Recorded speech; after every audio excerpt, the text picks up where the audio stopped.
Неуспехът на Смит машината. И така. Аз и моят приятел се подготвяме за клек, нали?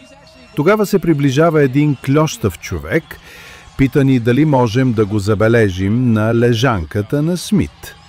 Приятелят ми казва, разбира се, и тръгва зад него, за да го забележи. Но човекът си тръгва. Не, помогни отстрани, и двамата правим пауза.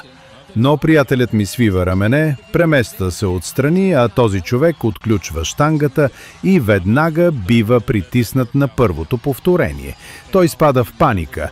«Вдигни я, човече!» Така че моят приятел вдига щангата вместо него.